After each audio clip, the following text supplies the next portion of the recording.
watching Micah chatting about all the things from the political and entertainment screen. So sit back and relax and learn a thing or two. Listen closely, guarantee you'll learn something new. Screws loose, yeah, there might be a few. It's the right brand podcast coming straight to you.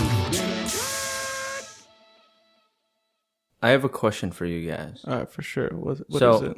I've been bringing this up to all my clients and trying to speak to them about it throughout the week and ask them questions about it. And it has to do with a really important problem in the United States today. What is it? It's tipping.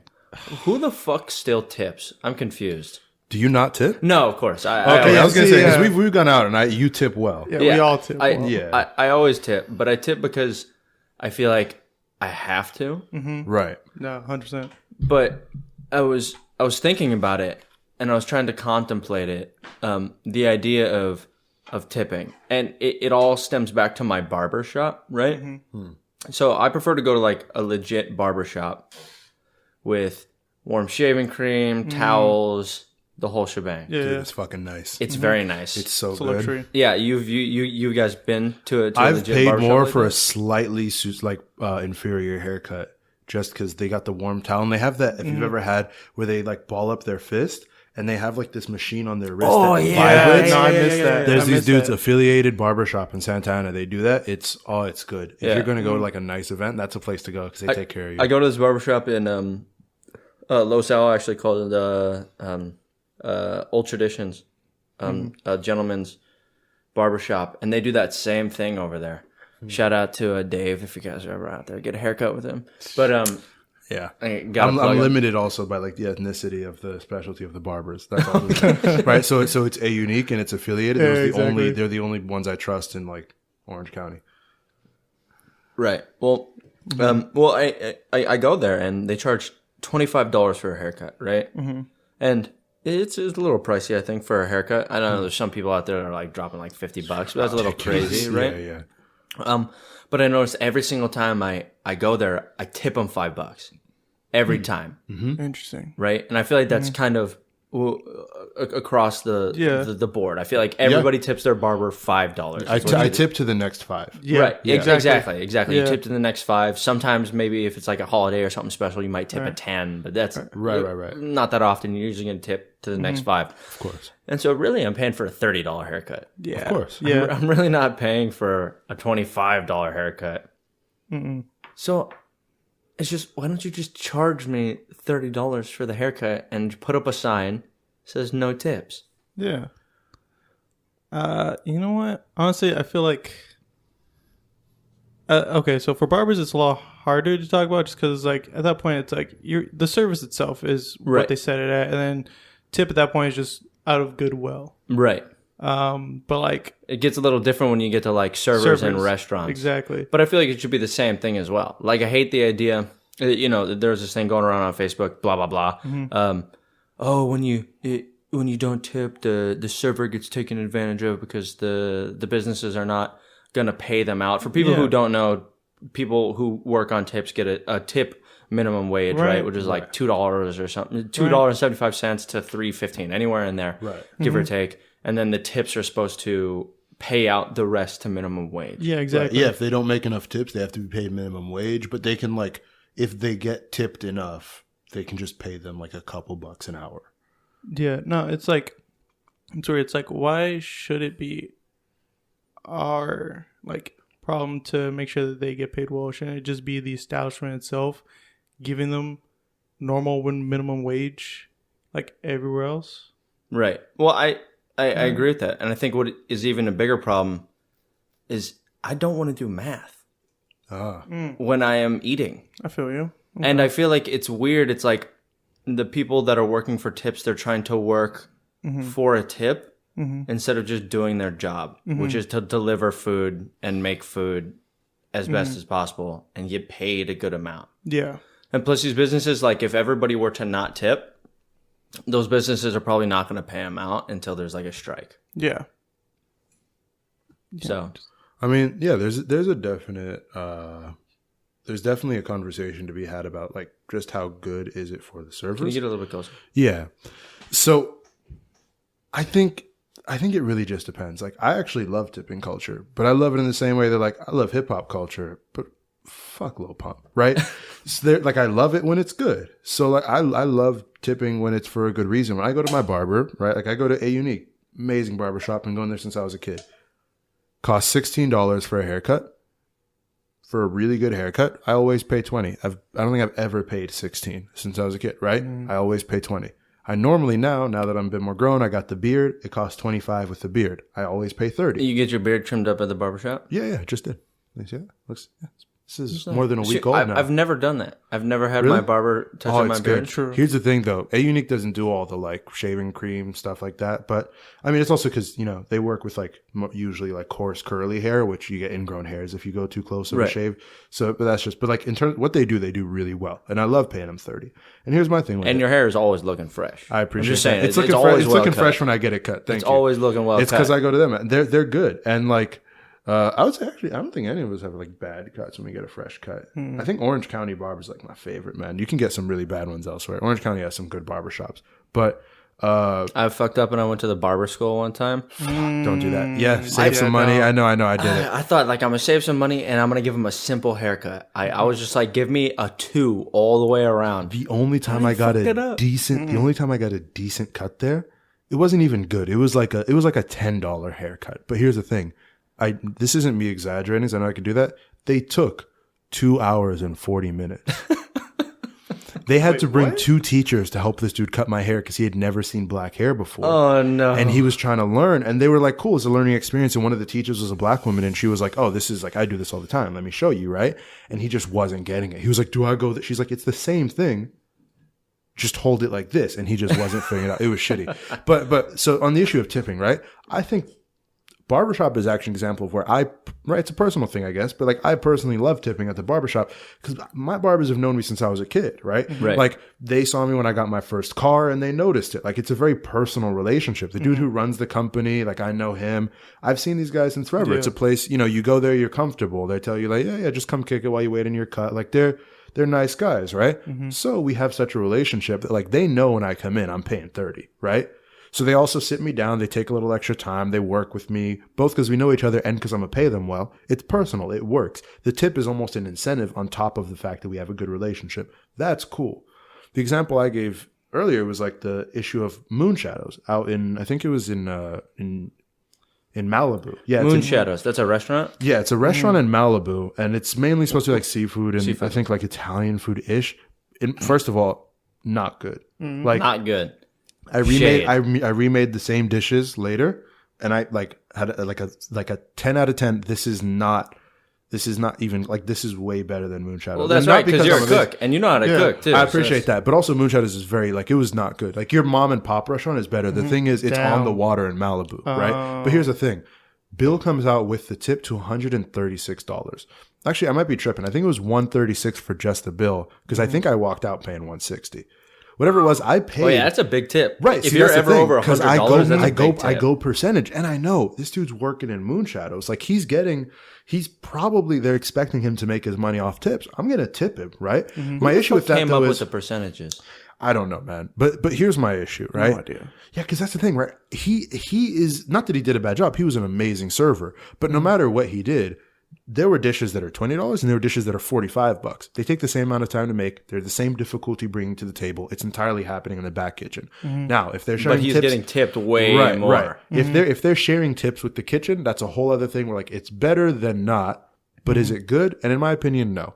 That's a place where you don't think it's good for the servers to share. No, tips? I don't think tipping culture is good in these environments because this is a place where they have massive margins, right? This isn't like some upscale restaurant where they have like a lot of actually. So here's a little thing about the dining world, right? Fine dining actually has the lowest margins. So somebody who opens a fine dining restaurant is somebody who cares and wants to make that food most of the time.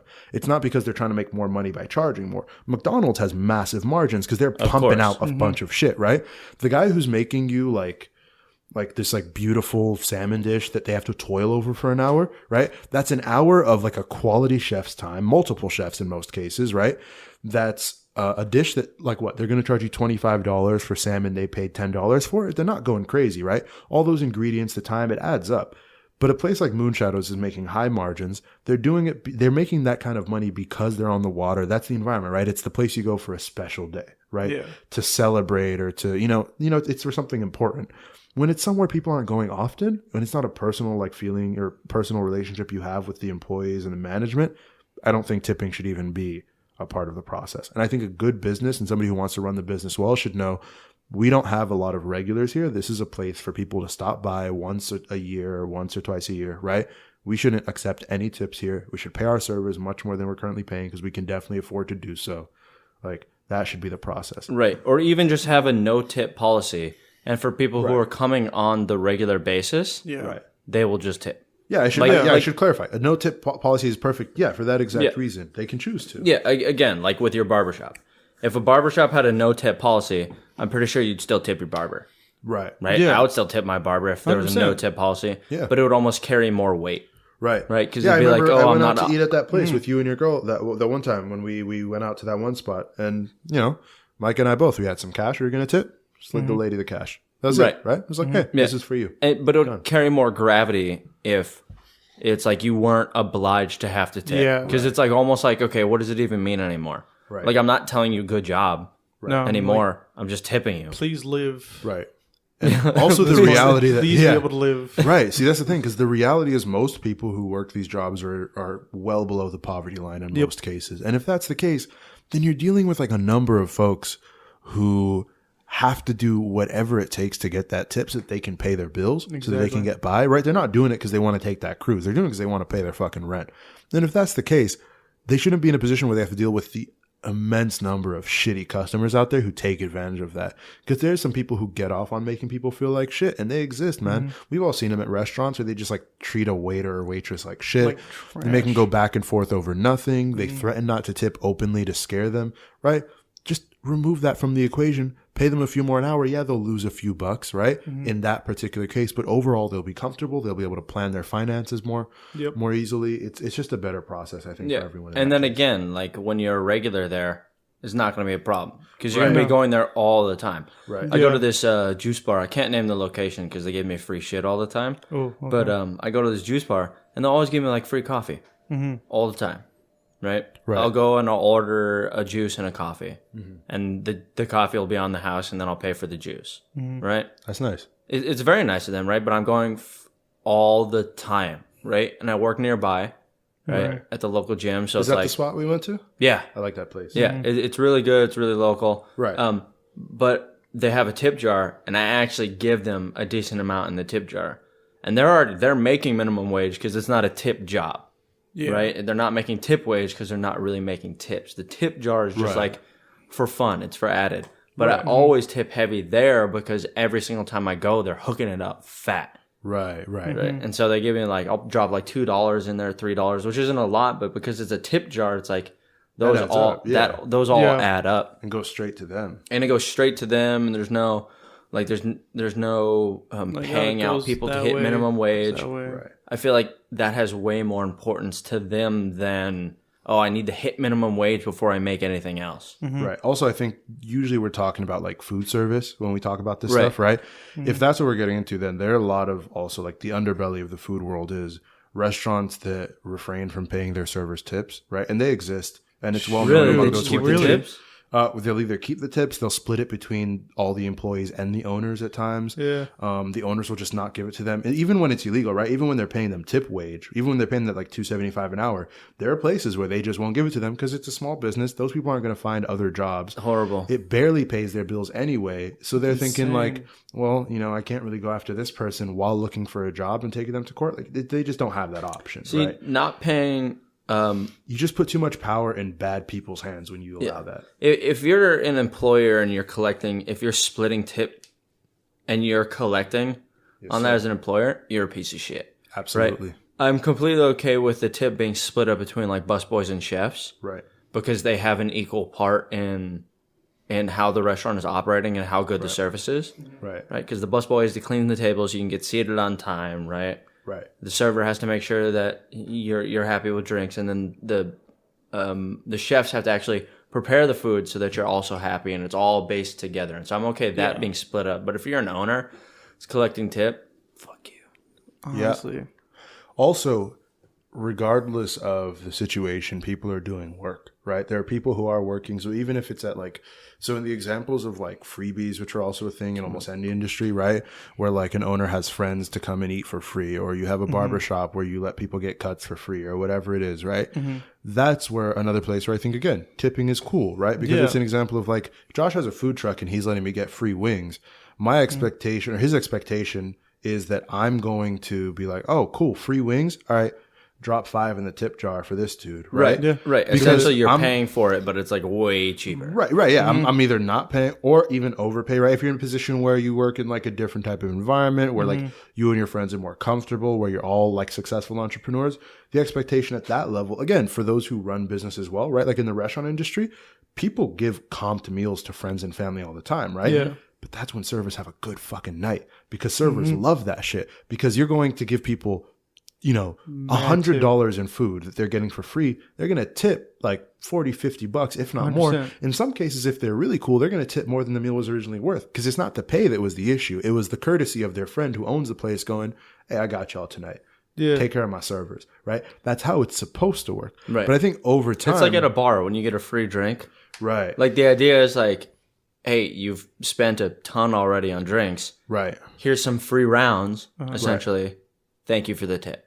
Right. Right. Here's some free shots for your entire table, which is expensive at a bar. For sure. It's like $10 a shot. So it's like, here's a line of shots for everybody at your table on the house. Let's be honest, it don't cost the house that much. No, they cost the house nothing. Also, I'm saying they cost us, for sure. us a lot. Right? Also, For the yeah, house, they're exactly. nothing. That's I what have it an comes issue with to. bars too, where it's like Tipping $1 when they pour you a beer. What like, the fuck come on, is So this? you did something that I could do easily at home, like super easily. I do it all the time. I'm doing it right now. Like why? Like I don't know. That's the one place where I've always had the biggest issue with tipping. It's just like I'm tipping you. I'm gonna slide you a $5. Pour me some alcohol. I have a horror story, dude. So that I really have no experience about this, and it's crazy when I hear y'all talk about this shit. Because I've never. The only time I've been in bars is with friends to like eat some food. I've never gone into a bar like to order some drinks. And when I found out people have to tip, I'm like, after those overinflated fucking prices, I thought they're charging $10 a shot, and the bartender's getting paid like 20. I didn't know these motherfuckers are underpaid. No, it's fucking stupid. I went to the camp. You guys been to the Anti-Mall? Yes. The what? Yes. What is this? I don't know. It's a stupid fucking mall in Irvine. Yeah. It's just super Spectrum? hipster. No, No, it's near the Spectrum though, It right? is. It is. Yeah, it's near the Spectrum. It's called the Anti-Mall. Is it actually called that? It's I've actually never called the been to called Anti-Mall? somewhere That's called what that. they got the name up and It's everything. really weird. Okay. It's really cool weird. though. Irvine's a dumb city. Yeah, it's retarded. I went to this. Oh, sorry, I used retarded. Apologize. Edit that out. I went to this wine and cheese bar with my girlfriend for her cousin's birthday. That's nice. Right, it was really nice. That was really tasty. And then right after we went to this club, and I was like, I was trying to be a little frugal with my money. I didn't have that much cash, but I'm like, okay, let's go. It's her birthday. All right, we get there. First, it's $20 at the door Ooh. Just for you or for both of y'all? for one person, and so Okay. I dropped 20 for my girlfriend. Right, Okay. so it was $40 for me at the door. I get They in charge for both of you. for Wow. both of us. Yo, that's the fucked up That's thing whack. they do. Girls getting free, but not when you got a man. Fucking stupid. I was like, God damn. You should have let her go in first. They would have I let should her in have. for Yeah. free. I should have. I seriously should have. I'm sure she would have been fine too. But so I get in there, $40 at the door, get to the bar. I order just Jameson. All right, $11, please. Okay. I give him $11 for just a Jameson shot. And then I didn't want to tip because I was like, this is literally the only thing we're going to drink. I don't feel like tipping you. I just paid fucking Yeah. $40 at the This is door. insane. And I just got the dirtiest fucking look from this bartender. Did you tell them you're not going to tip? No. So I handed in the card. Yeah, She's like, yeah. do you want to leave the tab open? I'm like, no. She gives it to me. I sign for it, and I give her back the receipt. And she looks at the zero. receipt, and there's no tip written on it. And she just gives me like the worst side eye ever. And I'm like, you're expecting me to give you $2 because you fucking literally all she did was pour alcohol into glass. You're putting too much. Yeah, you're just putting Yeah. so much fucking power in the position of like shitty people, not the Right. bartender. No, but I no. mean like The a bar owners. owner who, if you're paying a bartender at like a busy spot, less than 20 an hour, you're a dick. And here's why. Yeah. most bars aren't in places where the rent or anything is going to be insanely expensive, right? They kind of bring people in it's pretty themselves. it's pretty easy setup. Yeah, a and lot then of it. you It's have literally just chairs and insanely bottles. high margins. I mean, obviously this is like an extreme example, right? But what other business makes the kind of money that like clubs and bars do? Like, I don't think that's an Live- extreme example. I Dude, think that's a Club great Live example. in Miami, which is like one of the biggest, like we're most popular clubs, right? So like everyone goes down there at Club Live, right? Like Drake's down there, all like fucking ball players, and everyone goes down there. The dude who runs the place has been in the club industry, whatever, learned how to run like the best club, all that shit, right? You know how much this guy makes on a fucking Wednesday with this place open? $250,000 on a Wednesday. Damn. This is hearsay, but like from people who've met him personally, talk about he makes $250,000 on a Wednesday, right? You making $250,000 on a Wednesday and you got 40 employees in the spot? If anyone in there, including a janitor, is making less than 25, you're a piece of shit. Because the Dude, especially motherfucker janitors. owns. Oh my god. First of all, no one who owns a company that profitable owns one. The guy owns multiple clubs. Yeah, that one makes the most, but the other ones are still pulling a lot of fucking cash. If the janitors and the bartenders and everyone there isn't getting paid more than $25 an hour, plus if they accept tips, give them some fucking tips too. They should be balling out because they're doing a difficult job. People are going there expecting the best experiences in the world, right? Yep. If you're going to the place you're going to, right, it's the same thing. Yeah, it's not Club Live. It's not a poppin' place, maybe, right? But you drop 40 at the door. You know your expectation going in. You know you're like, oh, I expect this to be worth $40 on the way in. Plus I'm paying for drinks. You're not going to drop less than what, 60, 70 bucks if you're being frugal in there. You're just having a few drinks between you. Right. You're going to drop a lot of cash. If that's the case, that bartender should be getting a sizable chunk of that. Yeah. Plus if that they're place not, had that's an food ownership too, and I issue. saw people And that ordering food- like food on Food top of margins that. at bars are so dumb. Yeah, and so it's not like it was crazy food; it's just bar food, but Yeah. they charge up the ass for it, and so they're making a fuck ton of money. Right. Also, bars with good food, bless these places. Bars with actually good food, because there's nothing better than being a DD or just being like a sober homie in a bar and everyone's trying to drink and you just get like a good pizza. Just like a good pizza. Congregation in Long Beach, bless this place. Their fucking truffle Congregation, sausage where's pizza, that? whatever this shit's called. It's just like a hipster bar, I think, in Long Beach. Is that the bar that's set up in a church? Is that what it? Yeah, What? yeah. Congregation, bro. Yo, I've been What? trying. It's in like downtown Long Beach area. Yeah. Dude, it's on What? my soon to visit places. All right, we're gonna go together, and I'm gonna get you that pizza. It is so fucking good. I'm So- excited. Interesting. So it's a bar that's set up inside of a church, or like an old church, or it's made up to be like a church. I don't know if it is an old church. Funny enough, I didn't really look at it much from outside, but looking back, that's probably why it's called congregation, because it looked surprisingly like a church. I wonder why this place is called Congregation. I didn't even think. No, I was thinking people congregate here. Like I wasn't even. I was just. I Fair don't know, point. Fair point. Oh man. man. Some things just go over my head, I guess. But yeah. Do you feel like there are some servers out there? Because I remember a while, I have friends that are servers, and I've listened to them talk. Do you feel like a lot of them have complained about having to split their tips with the busboys and the kitchen staff, or do you think that it's more just like they don't like the fact that they have to split their tips? So weirdly enough, I don't think many of my friends have been servers. I know I've known quite a few people who are, but like looking around like in the room and just thinking of like people I know and that I talk to now, I don't think any of my close friends have been servers for any significant period of time. Really? But from people I've talked to and I can think of like one person who's worked just about every job in the world. I've never had anyone personally complain to me about like stuff regarding that. It's usually just about tipping culture in general. So I can't really speak on that. But again, generally in the food service industry, which is where this is most popular, right? And where you have like a set percentage that everyone knows of like 15 to 20%. That's something I've heard quite a few people complain about, because there are people who want to know, I'm going to work here and make 12 an hour. And that's it. They're not expecting to get big tips. They don't really give a shit. Sorry, am I good here? Yeah.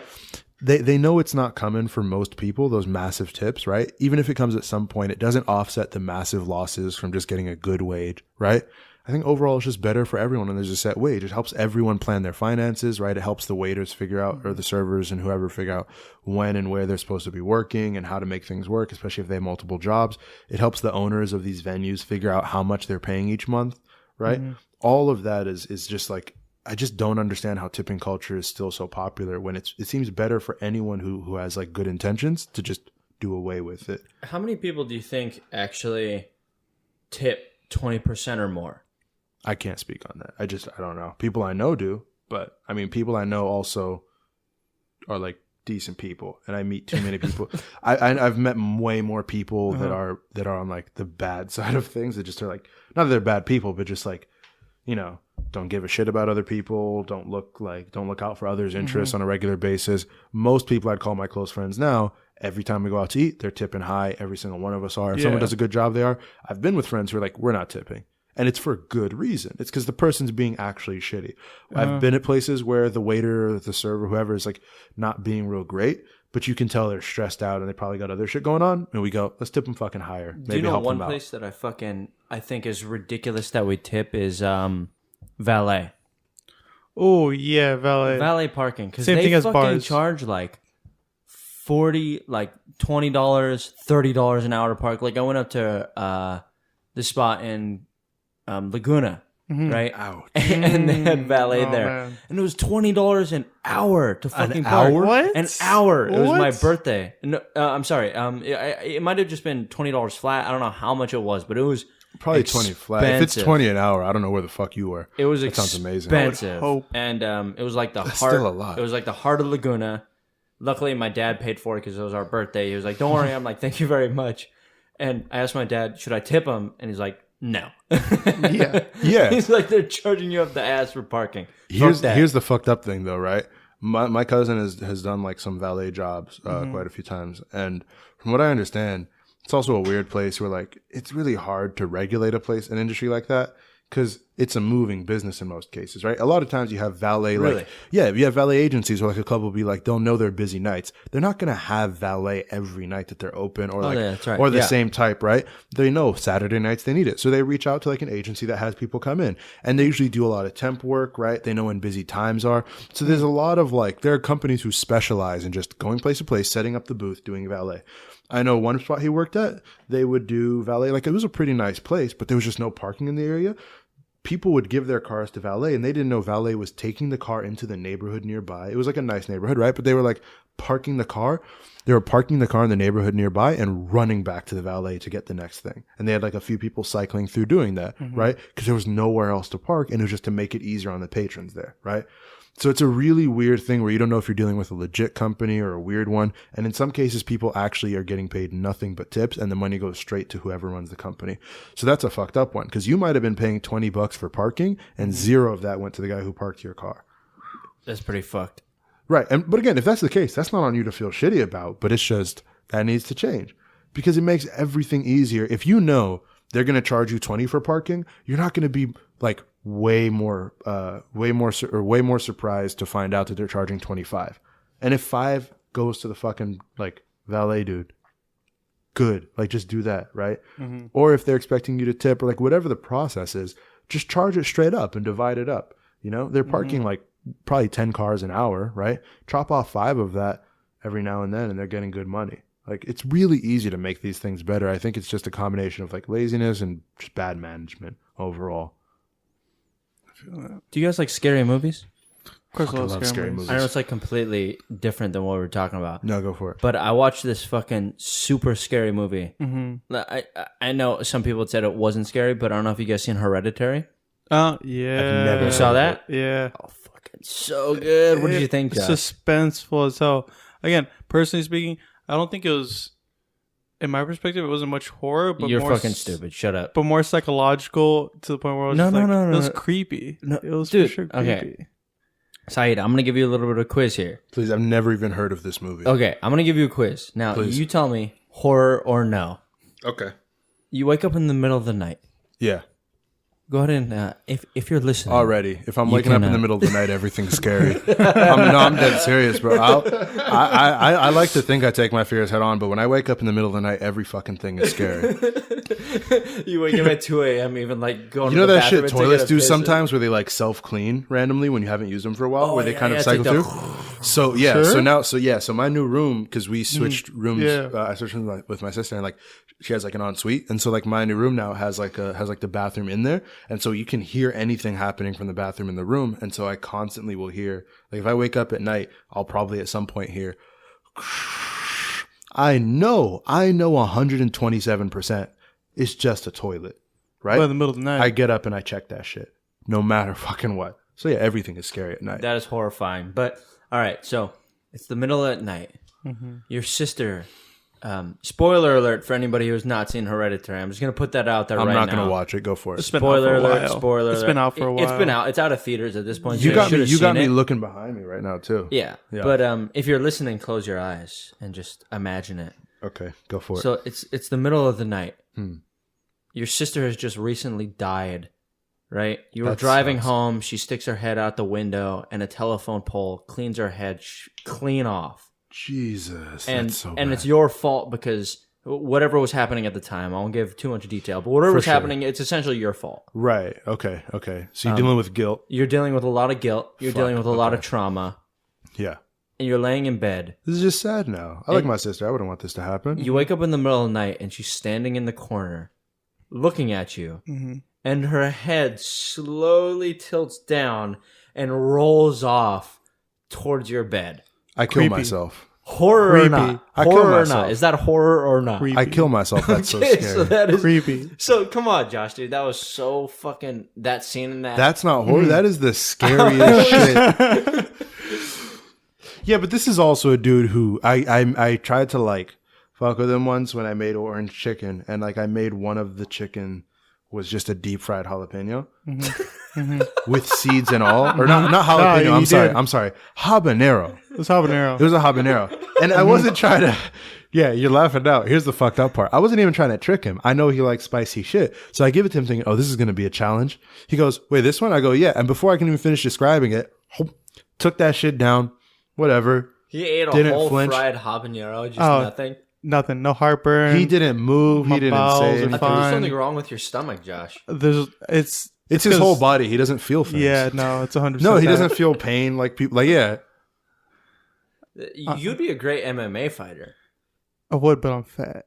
That doesn't matter. There's plenty of fat MMA fighters. Actually, if we're going to go off topic a little bit, this is my very limited knowledge, but I would imagine, given as much as I've heard from, like, especially Luke about how mental a game it is, I don't know if that's true. I'm not saying it's not, but I feel like being able to understand pain and knowing how to deal with it is a lot more important than not feeling it. Because fucked up part in MMA isn't you get so hurt you fall down and shit. It might also be you just get hit on the head and just go fucking Just crashing get down. clean knocked out. Yeah, have you ever been knocked out or had anything knock you out? Have you blacked out? Like in a okay. Yeah. That shit sucks because you know it's happening while it's happening. You just can't help it. It's like when you're in a have you ever like played a video game? This is a stupid example, but I'm in it now. So you're like playing a video game like GTA or something and something killed you and you see the wasted thing coming up, but you don't know what it was. That's what it's like to get knocked out. You're going down and you know why. Like you know something's bad, but you don't know what did it. And so you're just, all right, this is it now. That's crazy. Have you been knocked out? Or Passed out or like blacked out or anything? Yeah. And being drunk does not count, Josh. No. Yeah, I'm okay. talking It's about. one I'm of the talking multiple about. times. One of the I'm talking multiple about times. like in the moment, passing out. Like I've passed Yeah. out. Yeah. Please tell me. What's up? Please tell me the story. I'm curious now. I want to hear it. And my memory is limited. I was fucking knocked out.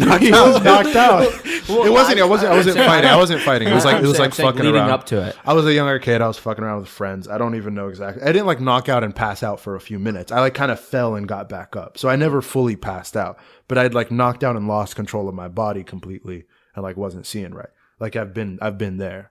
Nice. Josh? Yeah. It was playing ball. I was so. out for like a solid 30 seconds. Again, drinking doesn't count. Again, not drinking, because when I drink, I'm out for the next couple of hours. All right.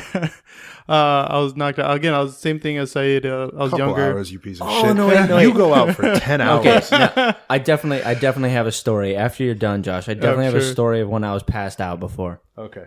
Like, again, same thing as Saed. I was younger, messing around with friends. And then at some point, my head got hit so hard. Yep. And I was just, for a minute, I was just like, hey, what's up, guys? And then I just fell over for like a good 30 seconds, and my friends woke me up. I was like, hey, so are we still playing baseball? And they're like, Josh, we've been playing football for the past 3 hours.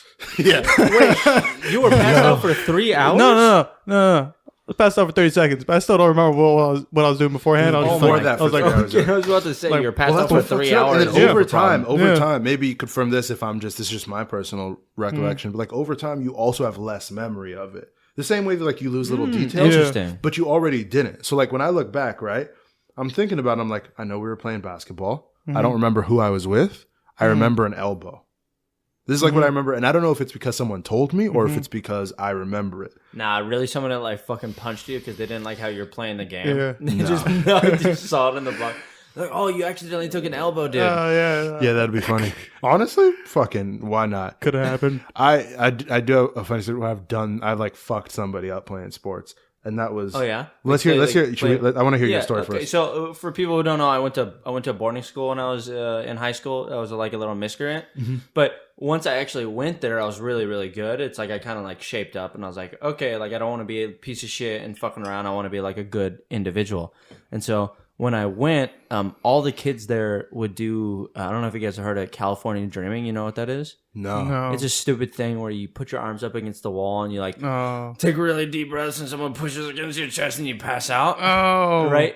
And Oh, that's so stupid. I always thought like this shit is so dumb. What the fuck are you doing? And then I was there for 2 years and people were just like, try it, Micah. I'm like, fuck it, why not? And that was probably the only time I passed out. And it was stupid. Damn.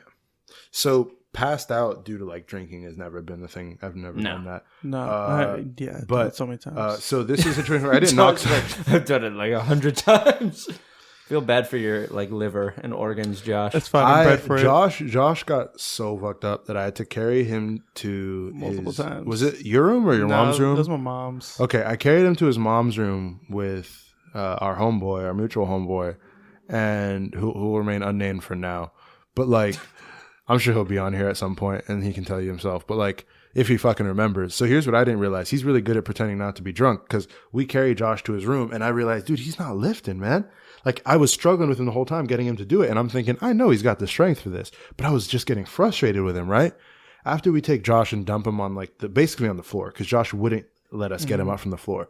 After we do that, I turn around and homeboy is slumped on the couch. And I go, wait a second, was he fucked up too? And then I had to carry him back to the living room right here and set him down on the sofa. At that point, I was like, I'm done. And I just knocked down on the sofa. We all woke up the next morning and I had to go judge a fucking debate competition. See, So that was fun. Great when things. people are that drunk, you just let them hang out wherever they are. Yeah, they're comfortable Yeah. on a hardwood floor, man. Yeah. That's honestly, I'm really okay Yeah. with that. Like, Look- like when I'm somewhere, I really like have to make it clear when I'm with friends or something like that. Like, hey, man, if I fall asleep on, like, unless it's somebody's uncomfortable, right? I'm not going to fall asleep on somebody's front door so they can't get around me. Yeah. But like, if I fall asleep behind a sofa on the floor and everyone else is doing their own thing, Leave me be. yeah, leave me be, dog. I had a long day. I'm fine. I'll survive. Yeah. No, I was at this party one time and the guy had fallen asleep in like a rickety chair in the garage. Oh. And it was like a really rickety chair.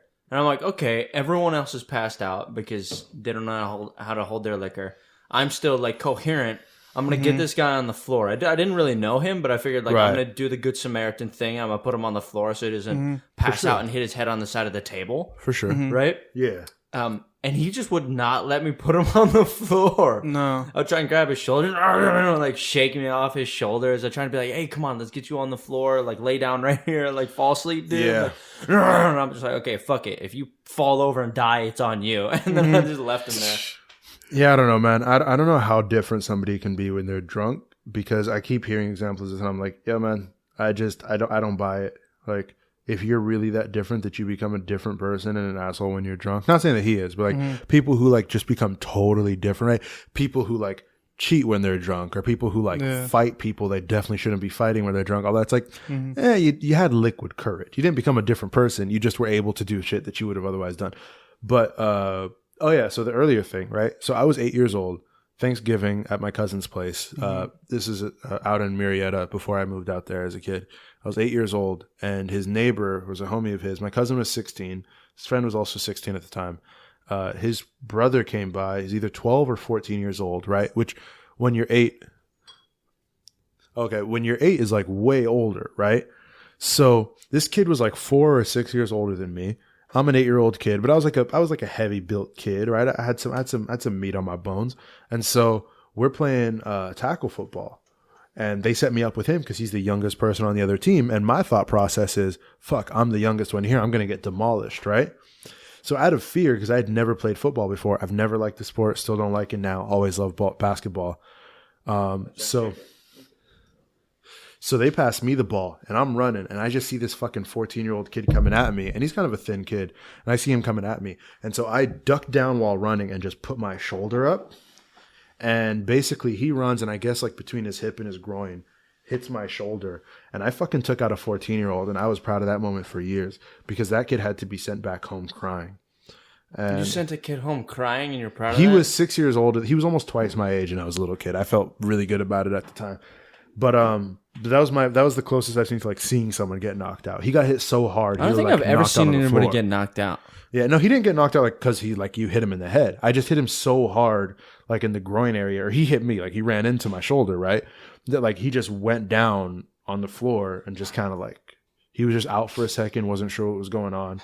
But that was just an example of like I've seen it happen. I've been watching a ton of MMA lately, and watching the MMA knockouts are fucking scary. Yeah, yeah, it's because you get to see both one how terrifyingly like dangerous humans can be, but also how vulnerable people are to things like that.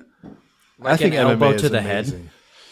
How vulnerable somebody is to an elbow in the head. Yeah. Insane. I was watching I was actually catching up on some of the old Conor McGregor fights. Yeah, those are good.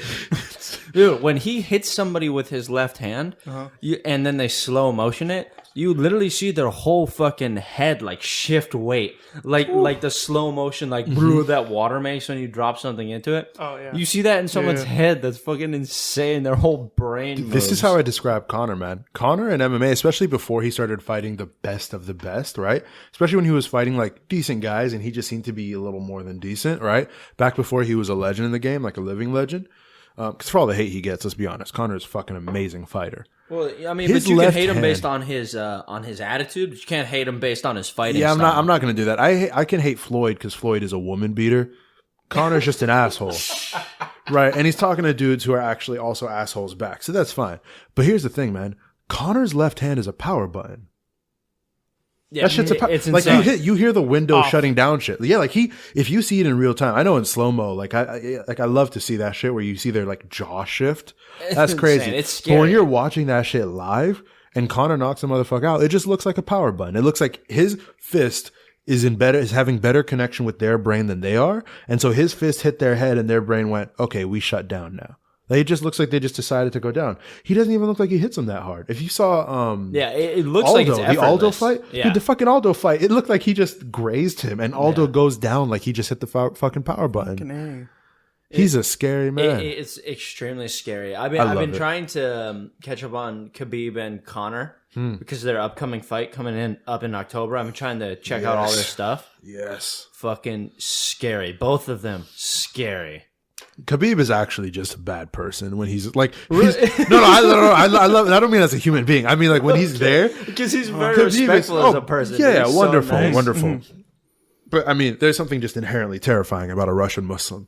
Like that's if anyone's gonna be bred to fight from a young age, like wrestling is literally considered like an act of worship in Islam, basically, right? Like when wrestling is like one of the prophets. Yeah, it's one of the prophet's favorite activities. So like, Really? yeah, so I there- had not known about yeah, this. so there's the sunnah, like the actions of the prophet. Wrestling is one of those things. So like, yeah, like when I was a kid, we used to like wrestle in the mosque. That was like a thing, and it was highly No. encouraged. So because you saw like like people like pray on For people who don't know, Saed is Muslim. so like the carpet, like the rugs that we pray on, right? Because we don't have like the, Right. like in a church, we don't have the chairs. What's the shut. technical name for that? The musalla? I'm sorry. The musalla, Musalla? yeah. So where you have like the rug set up and everything, right? Yeah. So it's just like a whole carpeted floor. We would just wrestle on that when people weren't praying. That was what we did. It was great. And that's cool. They're not like, hey, what are you doing? No, it's encouraged. That's what that's a good wholesome thing to do.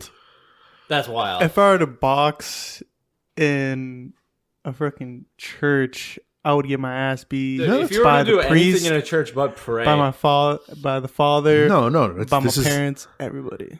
That is, yeah, for all the formalities that like both annoying that I'd like despise to this day about like almost any religion, but especially in some like some formalities that like some people choose to practice that I think are just dangerous, right? That's one of the things I loved growing up for sure and still love now are like some of those informal things of like, hey man, we chill on a carpet and like wrestle here and have fun. Who cares? Just don't wear your shoes and you're good. As long as you're not wearing, as long as you're not wearing shoes, you're not getting the carpet dirty. You're good to go in a while. But yeah, so Khabib is fucking scary. But when you see him get on top of a dude and just start wailing on him, I forgot who the he's trying fighter to get was. information out of that Yeah, motherfucker. Like, I forgot who the fighter. I forgot who the fighter was. It was a Spanish Mexican fighter. I can't remember his name. I don't know. Maybe MMA Josh fighter? can pull it up. Yeah, it was an MMA fighter. Where he pinned both his legs. If you just pull up his fight history, I'll remember the name. Oh, he pinned Lord. both his legs in between the back of his leg. So he grabbed one hand between the back of his one leg, and then one hand between the back of the other hand, Yeah. and then just started raining elbows down onto his Ouch. face, just completely defenseless. I feared for my life. Like, I've never felt bad for people, but I'm like, yeah, oh because when you see these motherfuckers with their clothes on, they just look like people. I'm like, I just never want to get in a bar fight with anybody because it's like, you never know.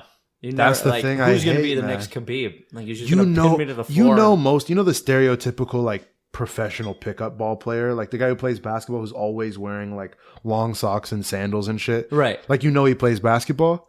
Right. Fighters don't do that shit.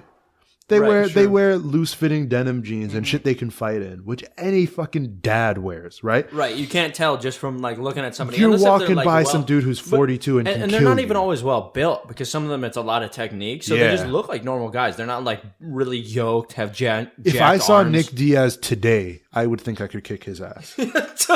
I still, and I can't fight for shit. And I look at Nick Diaz, I'm a fat fuck, but I'm like, I'm big, I can take him, right? Yeah, you look at him and you don't really think anything of it And until he you could start kill seeing him. 3 men. Yeah, until you see him start throwing punches. And that's the crazy thing, right? They're around a bunch of other people who, like, think about like the most iconic MMA ref, right? Big John. The only Right, reason yeah. people like, if they weren't moral, right? The only reason they don't kill each other in there is because he can kill them. Like that's Right. what this sport, right? It's just like it's constantly just self checks. Like everyone is checking everyone. Right. You're in a room with a bunch of people. The people watching, the first fucking row is just a bunch of people who became famous for almost killing people. Right. Does Dana White fight? But because he's always at the weigh-ins. I don't know, and but the he's face-offs. but he looks like he juices, or he's just in really good shape for Yeah, his age. so he looks like he can at least handle them, but he's always at the face-offs in between Right. them. And I'm thinking, like, if they really just started throwing, like, He looks like hands he at could each other- separate them. Okay. Yeah, if they came at him, maybe not, but he looks like he can keep them separated. I mean, I've seen him really have to pull guys off each other. You see Oh, that, yeah. right? Oh, he yeah. does it for real. Because that's the thing, right? I love basketball. Adam Silver doesn't look like he can ball for shit. Like, I've never seen another sport where, like, who's the guy, Roger, what's his name for the NFL? Roger Goodell or some shit? Right. I don't think I don't know. his like, I don't exact look at him name. now and expect him to play ball. I don't know what he did in the past, but like, I don't expect him to be a football player. Everyone in MMA and everyone in UFC, even the fucking ring girls, look like they can fight. They do. I'd be afraid. Oh yeah, to the get ring. my No, ass kicked by one of the some of those ring girls can fight for real. Well, I mean, they're all really fit, Yeah, right? So they're all working out. And yeah. they're probably But that's all an fucking- environment where you're just in there and you're like, oh, how do I do this? And over time, you just learn how to kill people. That's true. If you're a ring girl, you're like, I'm interested in MMA. I want to be a ring girl. You're not Right. thinking like, oh, I'm interested in modeling. Let me go right. be Well, a actually, I ring mean, girl. a lot of them are otherwise models. But I mean, Well, no, I'm saying models, but Yeah. they have some interest in at least the sport in For a sure. sense. Otherwise, it's like because you have to sit there the whole time God damn. and look at the ring. So if you were not interested at all in people getting fucking hit, like Right. you would hate your job as a ring girl. Right. You'd be like, this sucks. I'd literally have to watch people get the shit kicked out of them to walk out like once every 5 minutes. Right. And I'm sure they have personal. Like, I'm sure Cyborg has dated a few ring girls. I mean, like you got it right. Dog, the way she struts, you know, she's planning Oh on my taking home God, like two of dude. the ring girls. I was watching this video. She's scary. I was watching this video. I shared it with one of my film buddies. I gotta share it with you guys.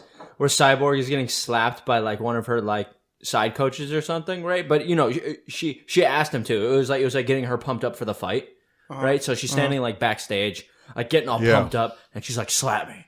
And he fucking slaps her like as hard as he can. Oh, my. Nothing, dude. Nothing. Her face doesn't even move. That's so yeah, it doesn't scary. register. Yo, I will say this: female Here, I'll MMA pull up the video fighters. for you guys right now. Please and do. then anybody on the internet, you guys can just go to our page. I'm sure you can find it. Yeah, we'll link to everything for sure. I'm sure y'all would take care of that. But yeah, that's one thing I can definitely like attest to is that like having watched like enough fights now. Female MMA fighters. Oh, what is it? Oh, what? Oh my god! It doesn't even register. What? She's He just pulls back. nodding. He pulls back and fucking slaps her. It's No, not that like was a little. she moved. She moved, and she wasn't trying to. Yeah.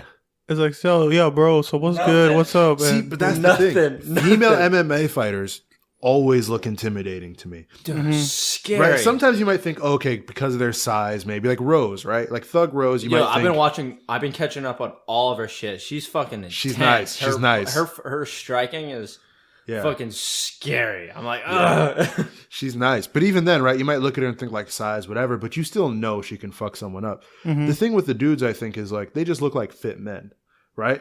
A lot of them just look 100%. like fit men. And so it's hard to tell. But I think like what we're traditionally taught as like a feminine figure isn't supposed to look intimidating. So these women come out here. So it's like a double. Yes, these It's women almost come like out here double just the smashing action. that shit. Like they come out looking ready to kill. Like Nick Diaz has strengths so that, you know, he might just happen to be a really good fighter because of like, you know, maybe it's just genetics and he already is able to be stronger without having like a ridiculous body and all that, right? But he's also just really technical as a striker. He's dope, right? Cool. That's Nick Diaz. Thug Rose, like Cyborg, all of these people are terrifying. They look terrifying. If you saw Cyborg, you would wish that you could have the fucking girl with her head rolling off in that movie. I think the only one who's not terrifying is Ronda Rousey, but she got out early. Yeah, but that's because Ronda Rousey has a big head. That's I'm dead serious. No, not as an insult, but like she looks like larger already. She just looks like she could be big. Like, you know, like it looks normal on her. Right. It does fit her body, huh? Yeah, Cyborg looks like she was a human, and then she became a cyborg. And she doesn't look, and again, not in a bad way. Like it's not like she looks bad at all. Cyborg just looks like she decided, I'm going to give up on traditionally human features for like a titanium alloy chin and just fucking aluminum knuckles. No. she's Josh, do we have scary. another topic? Yeah. It's about bad parenting, man. Bad parenting. Oh okay. man, it gets. All right, I'll set this up. Cyborg would be a good fucking parent. If you were her kid, I think she has. Does she have children? Does she? Does Cyborg have any kids? Let me do a quick check. I'll intro it while you're doing that, and then you can bring it back. So I wouldn't fight her child. yeah, I wouldn't fight anybody who is even friends with her. Like I'd be like, no, thank you. But we saw this video on Instagram, and apparently the authorities have been. Yeah, no, they've already been sentenced. I think this happened a while ago. Okay, it happened a while ago. Yeah. It's this video of this lady having her. They look like. How old do you think, Saed? The kids? Yeah, the kids in that They're video. children. They're from from the age of like they're toddlers through like early elementary school. The toddlers, they're These early. aren't Really? even They these look aren't even younger than fourth that. graders. Like, Yeah, holy they're shit. like preschool. No, one Maybe- of them is an infant, right? Yeah, no, one of them is an looked infant. like it was wearing diapers. One of one of them wasn't even a toddler. At least two of them. I think it feel was like, one infant, one toddler, and unless I'm missing a fourth kid, one infant, one toddler, and like one like first or second grade. Yeah. They Also, were young though, young. Also, kids. Cyborg does plan on adopting a child, so this is gonna be an But she interesting. doesn't have any children No. of her So own. she's taking on an apprentice. Don't Yeah. don't worry about that. That's spin. Cyborg is reproducing and taking over the world. She's not gonna be a parent. She's gonna be a Massachusetts apprentice. Oh my god, she's gonna be training her Yeah. from day one. If I find out that Cyborg started fighting at the age of 15, oh yeah, of course. if I find out like she didn't start at 6, if I find out this isn't something she did since she was a baby, right? Because like you find out you can be better than that. That's Yeah, I could totally imagine like she's walking into the adoption center and they have all the kids lined up like shirtless, like standing there doing push-ups and shit. They're like doing push-ups like that one. But about these parents, man, these parents are having their kids hit blunts. Yeah. And they're really young. They're Yeah, like preschool, absolutely. maybe 5 years old babies. maximum. These are Yeah. babies for the most part. And they were smoking a blunt. Yeah. And I saw it, and I guess it's old. Yeah. I mean, for sure. My only opinion Did about we it. get any stuff about that, Josh? Did we get any? Yeah, look, let's see that because I don't know if you can I can pull check it it up. up right quick, but a quick comment on it. Despite it being horrible parenting, I would never allow any of my future children to do that. It was a little funny just because of the fact that they're just like little tiny kids hitting a blunt. Yeah, if it was in a movie, I'd be like, that's goofy. Oh yeah. And No, that's if it was a about, movie. that's about as But far this is as real it would life. go. This is real life. These are kids, man, and like Even the in a studies- movie, I don't know if that'd be funny in a movie. for sure. I Watching said it's a toddler- silly for sure. Watching In a a Seth toddler Rogen hit movie? a blunt. In a Seth Rogen movie. But would even not- in the movie, Yeah. I'd be like, We that's might horrible. just be shitty people. No, yeah, no, it's horrible. That's Right, horrible. right. But I mean, that's most Seth Rogen comedy, I feel. But I don't know. I want to see what's going on there because I need to know that these motherfuckers are going to jail. But see, that's evil, man. So what is the line? I guess this is a question that I have a lot of the times. What is the line? Because, whenever you see a parent, right? Yeah. Who's not necessarily doing a great job, it's weird going up and saying, hey, you're a parent and you're not doing a good job. Like, how do you go up to a parent or someone who has a child and tell them that what they're doing is not necessarily the best for their child? Like for the most part, I feel like it's because that's pretty controversial. Like to tell someone how to parent, I feel like that's really invasive. But at the same time, it's like, yo, if you're beating your kid in public, I feel like there's some things that need to be. But there's some disputed. parents who believe in corporal punishment. So they might say, your definition of beating might be different. They might say, well, my kid was acting up, so I gave him a slap. Yeah, look, if it works, I don't give a damn. Like, honestly, I used to be of, like, a very extreme belief of, like, you just shouldn't hit your kids. That wasn't my idea my whole life, right? But I feel like as I got a little older, I started to think, like, well, now that I'm an adult, I'm going to feel self-important and tell myself you should never hit a kid. But sometimes you can whoop a kid's ass. It's fine. Like, I don't if it necessarily works, agree with you, but I'll let you well, finish. here's my thing, right? If they're a toddler, you're probably an asshole. My aunt is like, I think a really one of my favorite examples of how I probably parent in some ways. So her kids are all like, her oldest kid is the age of If you my. need to move the mic, go ahead. Oh, my bad. Her oldest, is this good? Yeah, or if you need to move it, it's okay. No, it's actually more comfy here. I just thought I was too close. All right. So yeah, her oldest is the same age as my baby brother. Like, they were born a couple weeks apart. So I've seen her raise all her kids, and like, I used to babysit them all the time, still do from time to time, and like watching her raise them, especially as like infants, was really interesting because from a young age, tactile punishment was kind of a thing. But she would never just beat their ass, right? If it was the baby and they were touching something, you can't talk to an infant, so she would just flick their finger, like, don't touch that. Right? It was never an interest of like inflicting pain because it was she's goal oriented. She's like, I'm not going to hurt my kid for the sake of hurting my kid. It's not fun for me. Right? I'm just going to let them know, hey, that's not how that works. And once they were able to talk, she told them. See, my I problem think that's is as far as that should I go. don't know necessarily what the recent studies have shown in that regards, but I would say that I correlate a lot of babies to dogs. Yeah. Yeah, I know Yeah. it sounds weird, but dogs don't speak English, No. Yeah. right? Just as toddlers don't. They don't necessarily understand. And they're emotionally intelligent. No, it's accurate. But they're emotionally intelligent, right? And at a puppy, they're not nearly as emotionally intelligent as they will be when they're an older dog, right? Right. And they grow up just as babies do. When you're with a dog, you don't slap the dog when it shits on the carpet. No. You reward it when it does right. You give it zero attention when it does wrong, Okay. right? And I think that hasn't. And with dog trainers, you talk to any dog trainer in the world, they'll tell you the same thing, right? For sure. They'll tell you you don't go and snuff its face in the poo, right? You reward it when it goes outside. Right. And you make sure and you watch it and you say, oh my God, it's about to go. You put it outside. Good job. Here's a treat. Okay. Right? I feel like that, just looking at animalistic instincts, because I like to break everything down to animals because I feel like they point to a lot about ourselves. I feel like that is way more effective than necessarily like, you did something wrong, you're a child, here's a slap, when you're not necessarily going to understand the consequences or understand why you're getting hit. Right. You're just going to pick up on, I felt pain from person who's in front of me, not necessarily I did something wrong, here is pain. Okay. So that I can understand. Then I guess. Even if it's a small amount of pain, they can't necessarily correlate between like that it's wrong. All they understand Right. is that I had pain.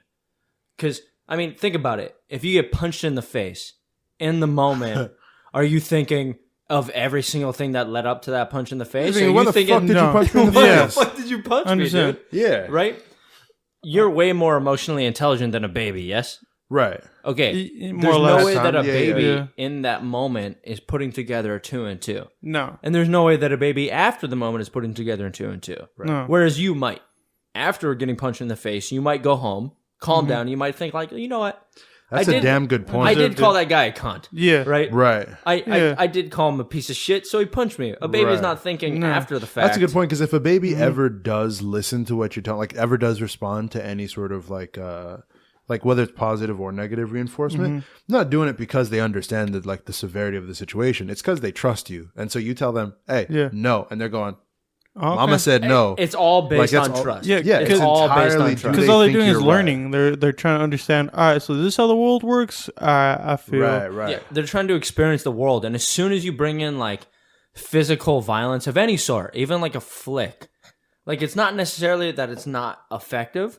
I'm Right. sure it's effective to a degree, but Yeah. it destroys that trust to an extent. 100%. And of course, every parent's going to have their different view, and not everybody's the same. And you can say, well, I was flicked as a child, and it didn't affect me, but that's a straw man's argument. And so once you break it down, never is it 100%. Yeah. Right? Yeah, no, I think the individuals who can argue that like that corporal punishment is successful or was successful for them, either one are trying to make up for like the wrongs of their, or like trying to sanitize the wrongs of their parents, Yep. or two, they probably deserved it at a point where they should have been parented better prior to that, right? Like Right, if- yeah. yeah, like Parents better look, prior. if my kid gets if my kid gets arrested for like, God forbid, like taking a drunk girl up to a room or something at a party Yeah. in college, Yeah. we're going beyond the, like, either I'm gonna beat your ass to a dangerous point, Mm-hmm. or I'm just gonna turn you in. I'm just gonna turn you in. Like that's, we're not at a 100%. point where I'm parenting. We're at a Right. point where I'm removing a dangerous element Yeah. of That's society. past the point. That's past the point, though. Right, Yeah. right. I think we're looking at, But, like, younger children from So 0 that's where I can to- justify any To, kind of let's say crazy like punch. 5, because they're still Right. trying to understand. I'd say even higher than that. See, Like, but once if you you're get to talking- 10, it's like if they're 10 years old and they don't understand at that point, there's something. True. There's something going True. on. Yeah, Okay, but you true. didn't do it till you had a decade to teach them better. Yeah, but I'm saying from 0 to 10, if you're slapping, it's like I feel like, All right. what are you missing? What aren't you doing? Here? So let me get out. Oh, I think I touched that. You're okay. Let me get out why it is that I think corporal punishment isn't always bad. And here's the thing: is it the best option? Almost never, if ever, could. Like I don't think it could ever really be the best option in like how you raise a child from the beginning, right? Having said that, I think a good point was made by thing we talk about often, which is like the Brilliant Idiots podcast I bring up to you guys, right? Is they brought up this. I've never listened to it. Is that good? It's pretty cool. I like it. It's a different take. You know, I pretty don't funny. like to listen to any Pretty similar funny. podcasts. I like them all to take really different like approaches. Just like I love that this is a very different one than any I listen to, right? So I can listen to this right after that and enjoy it. You know, shameless plug. But yeah, listen to this as if you're not already, right? But yeah. So Charlemagne, who's one of the hosts there, like brings up a really interesting point. He's where, a host of what again? Brilliant Idiots, Okay. from, like Breakfast Club, all that. Yeah. But way more people know who he is than know who I am. So we're fine.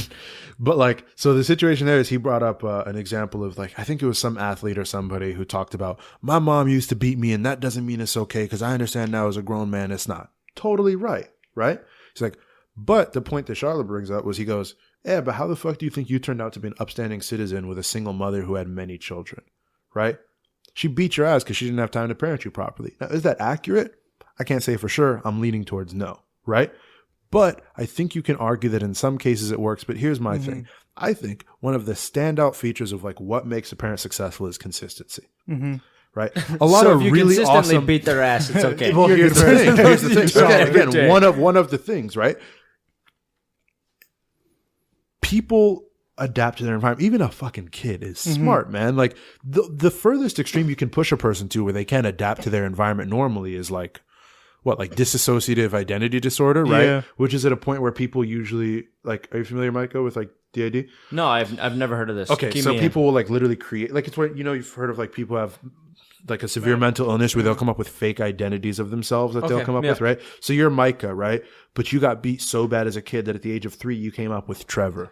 Okay, that's why. And people, Trevor's a spy. And That's Trevor, why people always go to those girls that start calling themselves like they were Christine, and now they Yeah. spell it KRIS, and they're Chris, and you always ask like, "Ooh, what happened to her?" Yeah. What happened? Similar. It's similar. That's pretty similar. But this is quite literally where they believe it, right? Right, They right, become right. a different, and so, Yeah. and in some cases, So it's more not, severe it's not than Chris others. calling yourself Chris. It's Right. like it's like I'm Jeff, and now I'm calling myself Steven, and I don't know who. Yeah, Jeff no, is. there's Like, some overlap. Who's this Yeah. picture? Sometimes they know, and here's the fucked up part. In some cases, if they have like multiple identities, some are aware of others that aren't aware of them, right? Yeah. So it's really fucked up. Does this get into the whole like bipolarism, multi-personality, or is this a different issue? I don't know how well studied it is, right? Okay. And then, but that's also an issue of. I actually had a really great guy I talked to, a doctor who like explained to me. Sorry, there's a dude I talked to who's a psych who was telling me basically that like he's like, look, I use these terms to diagnose people because it's the most successful way we found so far. I don't think they're all that accurate. I think it's the best way we've found to communicate these things to each other in the professional field and to our patients, right?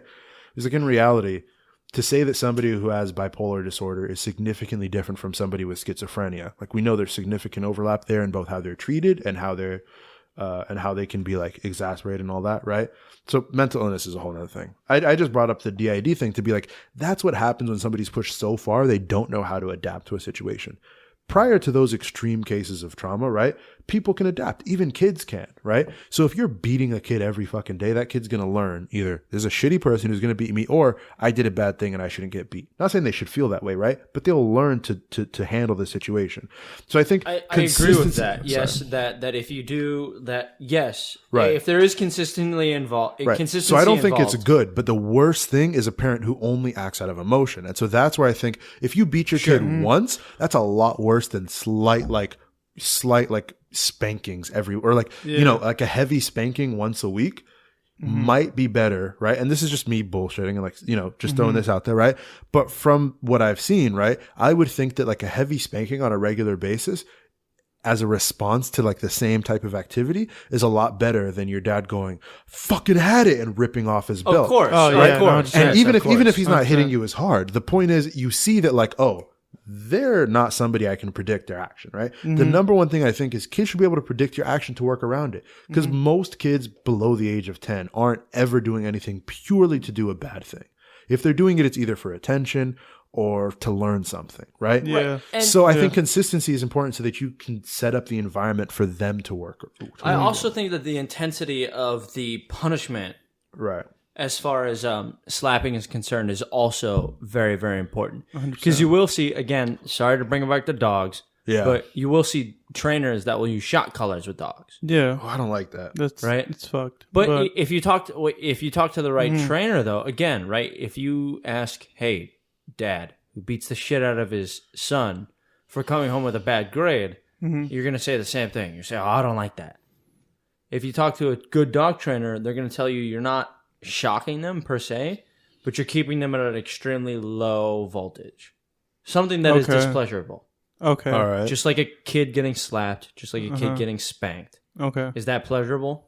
No. Hopefully not. Yeah. It's for sure uncomfortable when you try to sit down It's later. very uncomfortable. I'd say Yeah. very uncomfortable. Probably.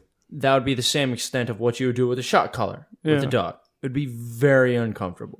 You would not like it. Right.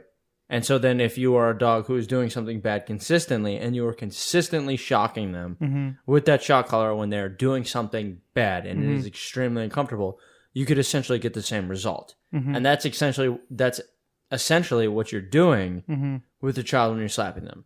Right. You're Yeah. saying them, here's something that is very uncomfortable for you. It is not necessarily damaging. I'm not putting up the Yeah. shock collar to 100%, but I am Right. shocking you. So then, so let's say, first of all, I think we can get out of the way. I'm just going to put this because I know I don't have to confirm this with y'all, Yeah. right? That none of us would be in favor of the idea of it. Like, never should it be a result of the, you know, whether it's a dog's owner or like a parent to a child trying to get their own emotions out, right? Or like trying to get their absolutely own. not. So even if it's a light spanking, it shouldn't be because you're tired of them. It Yeah. should be because you're teaching. Of course not. Yeah, Right? of course. Having said that, right, having get that out of the way, I was like, that should never be the intention. Furthermore, I think it's safe to say that though I've like tried to play devil's advocate and say sometimes it might be necessary, and I think you're definitely going in this direction too. I just don't see a situation No, in which I'm my going to kid the ever opposite. benefits from any physical I'm punishment. going to the opposite direction. I'm saying that it's never necessary. Yeah, I think if you know how to communicate like a fucking human being should learn by the point where you should be having kids, right? Like if you're having kids responsibly above the age of 25, you should be in a position at that point in your life to know how to communicate effectively so that you can even teach a kid, hey, this is how you do this, without having to beat them. Even if it's like a light spanking. I don't think I'm even going to have to do so much as like put a hand on my kid, right? It shouldn't be necessary. You should be a living example of what they should be in every aspect of your life. And outside of that, if it's something you can't set an example for or something they just need to learn, there are ways to do it. Have you guys ever, this is a little bit more touchy, but have you guys ever gotten corporal punishment from a family member, parent? Definitely. True. But I actually Too think, much. I mean, I would say I wanna be a hear little you. more than corporal punishment. You don't have to get too in depth with it. We don't want to, Yeah. have a confessional on the Yeah, no, that's not what it's about. podcast. But yeah, no, 100% I've gotten confession. And it's I really think I'm- weird. It's yeah. really weird, especially since like you guys have noticed, I'm pretty well behaved for the most part, except when I drink. right. This Um, His ass got beat. I ain't deserve it. Yeah. yeah, but it's like I guess I was never like outstandingly. Like I think the worst thing that I did when I was a kid was just bite a kid, but that's because they hit me first. So I mean, like at no point Oh, for sure. did I show actions where it deserved anything larger than like light spanking. I mean, granted, I did get worse things, but it's like I feel. I wouldn't say I'm a better person because of it, but I mean, I feel like It's definitely an experience. yeah. So you would say that you're not a better person for it. No, because I feel like either way, I would have. I say I'd be a better person if I didn't have it the way I had it. Huh. Yeah, I feel like I don't know what kind of test they have on emotional IQ yeah, in that situation, but I feel like, okay, of course, I think that you two are not necessarily the, I don't know how to say this in He's saying we fucked up in the head. yeah. He's saying No, we but- skin puppies and feed them to cats. I'm saying that you guys are smart individuals. Yes? Fairly so, yeah. You Cal guys Poly admissions office thought so. Holla. You guys are smart. You guys read into things. You guys are emotionally intelligent. Yeah, Right? sure. If Yeah, I were no, to I- sit down with you and start crying, you guys would understand what to do in Yeah. that situation. Oh, I sure, would. we're I would. Yeah, people. 100%. Yeah, We're Yeah, people. we're But- humans. But there are people out there that in a situation... Yeah, they're not people. Yeah, they're something else. They're I live by that shit now. They're not people. If man. I were to come in and just break down, yeah, Right. you guys would understand, like, okay, what do I need to do in this situation? Right. Yeah. Right. Right. Whereas some people would not. And that is Yeah. because you guys have had emotional relationships where you guys have had to develop your emotional brain to understand that. yeah, of Right? course. If you have never heard a girl cry, the first time you do, you're going to be like, what do I do? Do I just stand there? Or hear a girl complain and realize she has no interest in a solution. Right. None. No, Exactly. that Right. easily. If your girlfriend is complaining and she has zero interest in a solution, Yep. until you hear it for the first time, Shit's you're gonna try and give her a situation. It's so. I'm just like, let's fix it. Let's fix it. Let's fix it. Let's fix it. Can we fix it? Can we Nah. fix it? Nah. We're not gonna fix There's it. Zero fix. For sure. Okay. We're It's not the gonna- worst thing ever. I have yet to get over it. Yeah. I'm trying to give. You can't, man. You can't. I've gotten to the point where it's like, look, I've given you a suggestion. I've given you a fix to your problem. You keep asking me, what else do you want? Like, I'm very blunt. Yeah. The idea that I'm trying to get to is that you guys have developed that emotional intelligence. Yeah. And it's because you guys have had, I mean, you guys have been smart Yeah. with your life choices. Yeah. There are people out there that are not as smart as you, No. right? No, Who have for not sure. made those life decisions. For sure. So if you have received, I'm someone who did not receive corporal punishment at all. Mm-hmm. Right? I received more of like the you're grounded, blah blah blah, that type of punishment. Okay. Rabbi Goldfarb said, "God is watching you, man." Surprisingly, my dad being a rabbi, he never brought in God. My dad has always been like a Interesting. very like I see that. freedom based Yeah. preacher. He's never been like my kids have to believe. Like I've explained to him Right. that I don't necessarily believe in a God to him, and he's been okay with it. He's never like sat down and be like, well, you had to, Yeah, but right? I mean, that's coolest. For instance, That's coolest. in the Jewish religion, getting tattoos is forbidden, right? Self-mutilation of the body in any Yeah. form is forbidden. Yeah. Tattoos, etc., blah, blah, blah, right? That's why a lot of conservative or Orthodox Jews grow up payas, right? Right. The sideburns and big beards, right? It's the idea that you're not supposed to alter or clip any part of your body. He came up Catholic. I came up Muslim, dog. We follow. Right. And so it's that basic idea, right? Yeah. You're not even supposed to be buried in a Jewish cemetery if you have tattoos. Yeah, It's no, you forbidden, can't. right? But all three of my siblings have tattoos. For sure. My dad's a rabbi. So he's completely okay with that idea. So growing up, he wasn't like pushing religion necessarily, like, you have to believe in God. But there was zero corporal punishment. It was all based on, you did bad, here is punishment. You did good, here's punishment. With my brother and sister, it worked perfectly. With me, they needed a little bit extra of the, here's a little bit bad.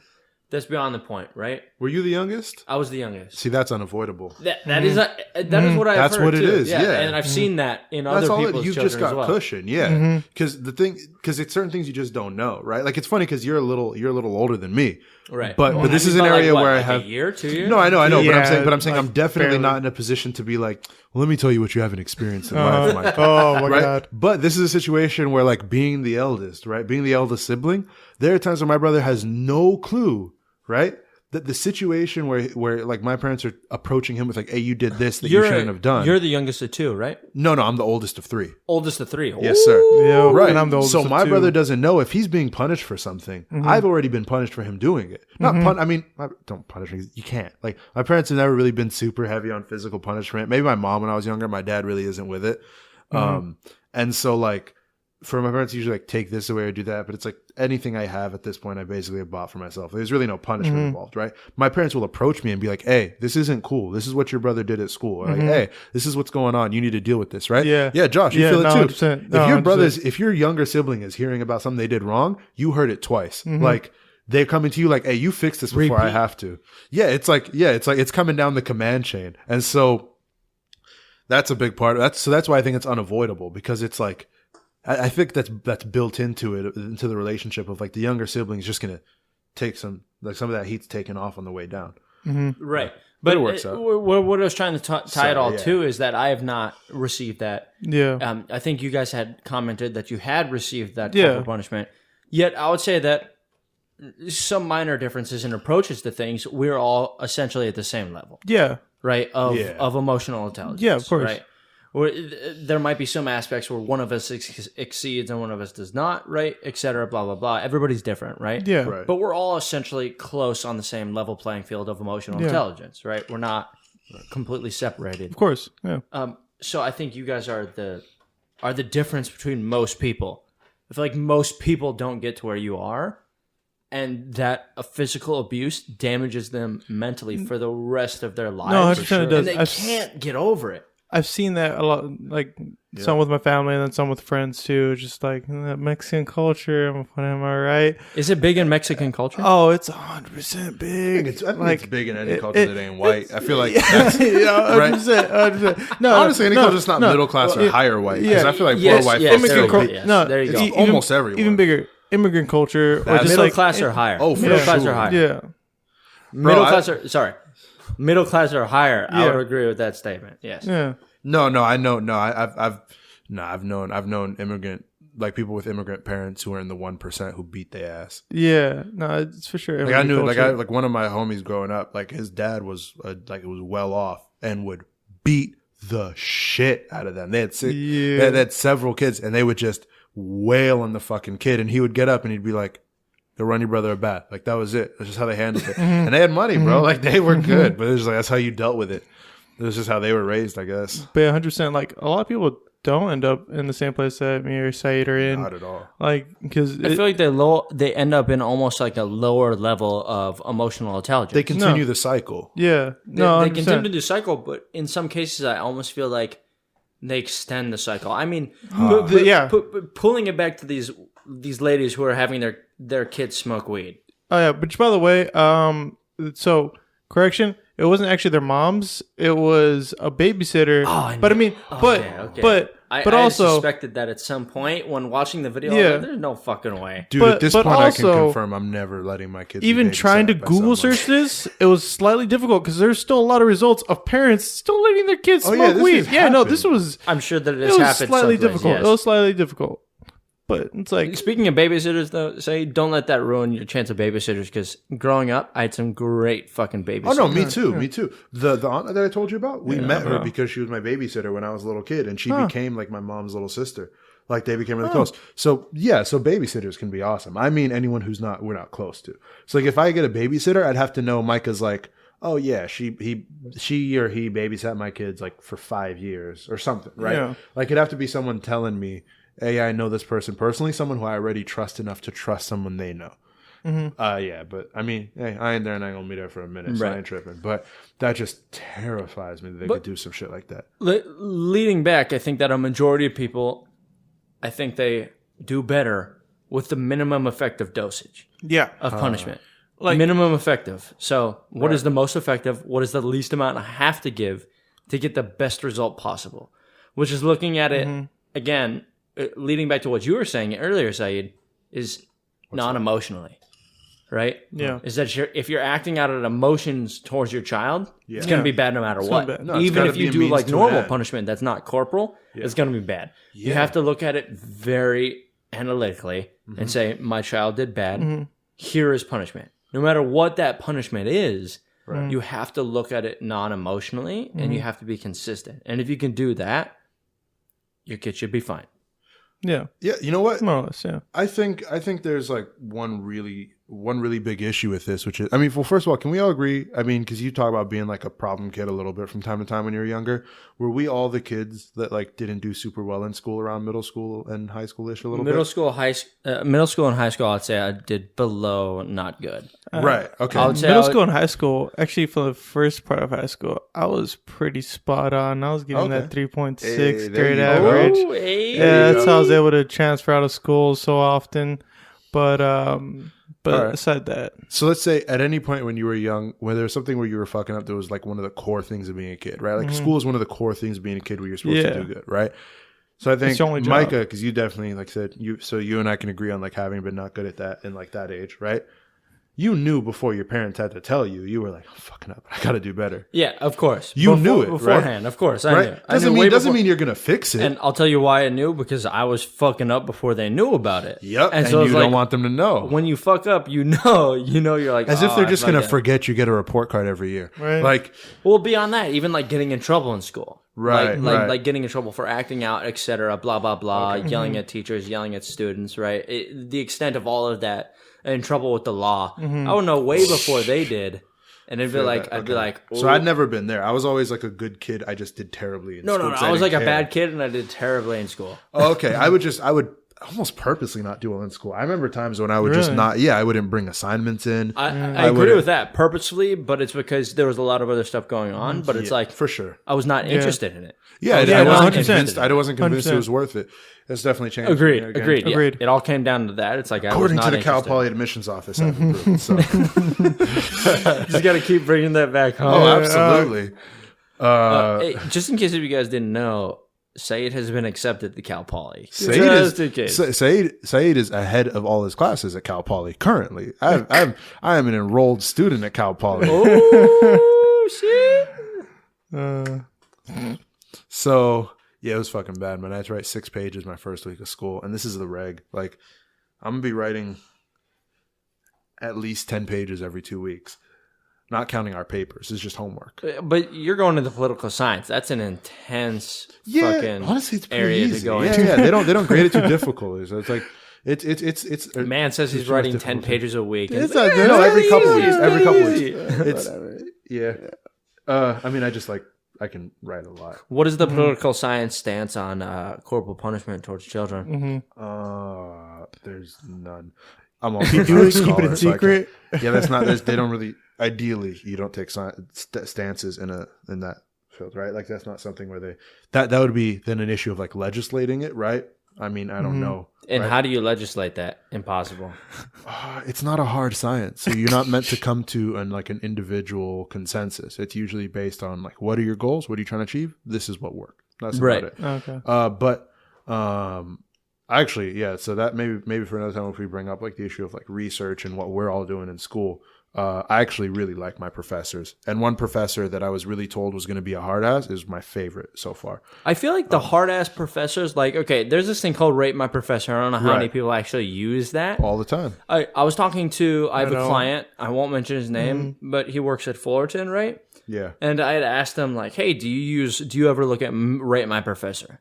He said, he was like, who the fuck uses that? Who still uses Everyone, that? man. Everyone still uses that. Every kid does. But I have like a level system for which I actually pay attention to the reviews on that. Yeah. Whenever people say, oh, it's so much work, I disregard that. Yeah. Yeah. I love that. Because if they say it's so much work and they got a D, right? But they say it's organized. If I know enough people have said it's organized, that's all I need. Because if it's an organized class and I have to write 10 pages a week, I know. Right. And I don't mind writing a bunch of stuff. So if I know what's coming, I can prepare. What I can't stand are the professors that are the nice professors. No, they're nice. They're easy. I had that issue, man. When I was at Cypress, bro. I had a professor. I'm gonna Cypress College in Southern California. Who left me? Who gave me my paper back with a 93, which is fucked up because I needed higher than that to get the A in the class at the time. It wasn't the last assignment, but that combined with the final, I wasn't going to be able to get it. She gave me a 93 instead of 100, and I hit everything. And it was a policy paper, right? So this is something where you're supposed to have like an objective depiction of like whatever, or an answer to whatever the question is, or like basically you write to a prompt, right? What's like you're not a really telling quick a story. example? You're going to be like recapping a historical like Supreme Court judgment and comparing it to a modern Supreme Court judgment, and trying to understand like how those things are connected, right? Okay, and that's also important because a lot of Supreme Court decisions now are based on past decisions. No, all of it. Yeah. They vote on precedents, and so, or they have to overturn precedent, which is a really big deal. And that's really important for a political science major to be able to understand that. And all of it ideally is supposed to be observed objectively. It's not about your personal opinion. It's about what does this say, and what precedent do we have to justify this idea, right? Yeah. I wrote the paper and she agreed everything in there was spot on, but it wasn't enough. She said, it wasn't enough. Like, I didn't feel the paper. I was like, this isn't supposed to tug at your fucking heartstrings. Yeah. Right? That's not what this is. It's about the Supreme Court, man. It's not supposed to be emotional. I know it's become that way, but it's really not. It's not supposed to be. But actually, I like the topic that we were having on, like the parenting thing. I was going to say about the whole thing with us, like having all at some point in some way been problem kids in some way or something, right? Even when we're not, knowing when we fucked up. Yeah, no, later in life, right? for sure. I think the big thing is you must have a really low opinion of your kid. And not saying people do, but I think they miss it, right? It seems to me that you must have a low opinion of your kid if you assume they don't know when they did wrong. Sorry. If you assume that they don't know when they did wrong. Like, your kid should know if they're getting bad grades, they have a pretty good idea that they're getting bad grades. Yeah. I feel like some people just don't know right or wrong, though. Maybe, like but that's an issue with the way you're parenting, understand. right? Yes. Every response to, well, they don't know this enough or they don't do this enough. It's like, well, why didn't you teach them when they were 5 and now you're complaining about it when they're 7? Like, did you become their mom last week, right? Or like, did you become this kid's dad recently? I mean, in some cases, the answer to that question is yes. But even in that case, there's some precedent that has already been. Yeah, no, because they at least had one parent. Somebody's been raising this kid, and in the I don't like to play to the extremes and the margins because the reality is those individuals, they're like dedicated answers to that are different. The majority of people who are poor are not so poor that they can't afford to be decent parents. The majority of people who are busy are not so busy that they can't afford to listen to their kids talk. I think if there's anything that points to that point that you're saying, that it doesn't matter how rich you are to be a good parent, it doesn't matter how much money you have to being happy. Yeah, right? it's the same. It's the same idea, right? It's your mentality. It's your consistency with whatever activities you're doing. If you're poor and you're consistent with being poor, but you're consistently doing things that make you happy without money, you'll be happy. Yeah, Same I'm idea with poorer children. now than I've ever been as an adult, and I'm happier now than I've ever been as an adult. And the reason for that is, I'm the opposite. really, that's actually, I will say this: at the time when I've More had the money. most money in my bank account, were the times where I was most miserable. I have the more money now than I've ever had, and I'm Yep. probably the most miserable. is it safe to say that it's for the same? Like for me, it was that, and I don't know what the difference is and what that was, but for me, like having like a good like $5,000 in a bank account at one point, right? I mean, I had to buy a car, so that kind of fucked it up. But like even when I had it and I felt like, oh, I got some cash, right? I was miserable, and part of the big reason for that was I had tried to attain it. Like I was going to work a lot, I was neglecting other things. I didn't really have a lot of friends. I didn't know people at the time. All I was focused on was like, well, I need to make more money. That's a good idea. Yeah. And by the time I got it, I realized I had neglected everything else that was supposed to make me happy. And I was like, well, I don't have enough money to like do everything. I just have enough to be able to get whatever I want. Like that's not enough, you know? It's just a vicious cycle for me at this point because it's like I need money Yeah. and I want to push so I can afford nicer things. Right. But what I'm doing is not necessarily making me happy, Huh. but it pays a good amount. That's the problem with a lot of people. And so it's like I get paid like way more than anybody my age, Yeah, like way more than anybody my age. Right. we get it, Micah. I would garner like got 3 rollies. times It's like I could anybody my buy age. you and it wouldn't even be racist. No, it would just make sense. Not even. Not You that get much. it. He got mad eyes. I'm saying for the average individual in college, yeah, I'm making more than for that. sure. But it's not necessarily like I'm not doing what makes me happy doing it. So it's just like I'm just like constantly trying to push to get more so that I can afford more. But it's not necessarily like I'm not extremely happy Right. doing it. Right. Yeah. I want to clarify. I fucking hate not having money, and that is something that's going to change very soon. Like I'm not sitting around not like just enjoying being broke. People who can do that amaze me. Right. Like dudes who Yeah. can just get like a Volkswagen bus and chill at the beach for 5 years and not have anything going on in their life. I'm like, not only like I'm not even making a judgment on who you are. Like, hey man, there's no requirement as long as you're not sucking up the resources of everyone Yeah. else. Do you, right? But how? Like, how do you do that shit? Right. Like, And even more props to people who don't have a ton of money and are still yet a good parent. oh, that's yeah. Like- when like it's they're when not it's going relatively permanent. Yeah, when your life Yeah. is probably going to be being poor for most of your life, right? Or not even poor, just middle class. Like you can't afford necessarily everything that the kid is asking for, but Right. you're still providing a really good life. Yeah, right. Yeah, man. which is key. I think Which is the key. big thing when it comes down to how do you punish your kids is, well, first, have you acknowledged that your kid probably knows they're fucking up and probably wants to be better? Like most kids, almost all kids, don't want to be bad. Like very rarely does a kid It does want to not be the feel bad. good. Yeah, it they don't. hardly Feels ever good. feels good. They Never feels don't, good. man. In Like, the moment, but I've the known kids who are worse consequences than me. after, Right. even without the parents there, the Right. consequences from teachers, from Yeah. peers, Right. that shit sucks way Everything. more Right. sometimes. Right. And giving them an avenue to being better and just eating the loss of that, right? Like people are like, well, my kid's going to disrespect me if I just allow them to roll over me. It's like, okay. One, that's probably not likely if they end up doing better because they'll learn to be respectful. But also, two, if you're worse off for your kid's benefit, is that really all that bad? You raised them. And like, one thing I'll say is, as long as, I mean, even I think to an extent into adulthood, I might take responsibility, but being someone who's young and like, you know, and like is relatively like close with my parents and like I know them, right? And like I talk to them Yeah. regularly, right? If that's the case, right? I'm not going to be like, well, it's your fault I do this. No, it's my responsibility as a man. Yeah, But I know that. And even though if my kid was the same age as me, and I might think like, oh, this is my responsibility, in the same way that I know at times my parents will be like, that's my bad. You know what I mean? Like, I know that's going to be the thought process. You're saying But when you I'm do something taking that. fucked up, your parents are like, I kind of know that. Yeah, that's my yeah. I responsibility think to they'll feel see that, right? But at the same time, I'm not, even though I know that might be true, right? Because a big part of who you are is dependent on your environment, right? I'm never going to look and be like, well, I fucked up because my parents did it. Like, no, that's my responsibility as a human being to be better. There at are that. definitely some people out there that say that. Right. but- Especially with this lady it's who a was having cop-out. their kids That's smoking weed. but is It's a that an cop-out. argument against the fact that kids should be able to like learn from their mistakes and be taught to just be given better examples? Like, I'm not saying that that's yeah, not I think they're necessarily more the- likely a result of the corporal punishment and shitty parenting that has led to them being unable to parent than they are. You know what I mean? Like, if you have been a shitty parent most of the time that your kid was growing up, and then turn around and decide, well, now I'm going to be nicer. Well, your kids learn to see you as an adversary, right? Yeah. You can't just turn around and be the good guy now. No, it's you a can't. process. It's built from a young age. So now you have to decide, well, fuck it, I'm the adversary. I just have to find a way to lean into like the direction that makes them a better person, Yeah. right? and then I'm just going to be seen as a shithead for the rest of their life. Right. Like, that's what it is, and you got to take that. I think that's where most. I'm sorry, Josh. Did you have a comment? No. Josh is pregnant. I am pregnant. I'm 3 months pregnant with a burrito. It's a Mexican thing, right? It is 100% Mexican. But see, 100% with what Saed said is that you can't flip sides like towards the end of it, because like your kid's already used to how you were acting, and that's how you do act. Like at the end of the day, it's like, Ooh, that kind of leads back into being a drunk person, like what you're talking about earlier. However you act is how you act. Yeah.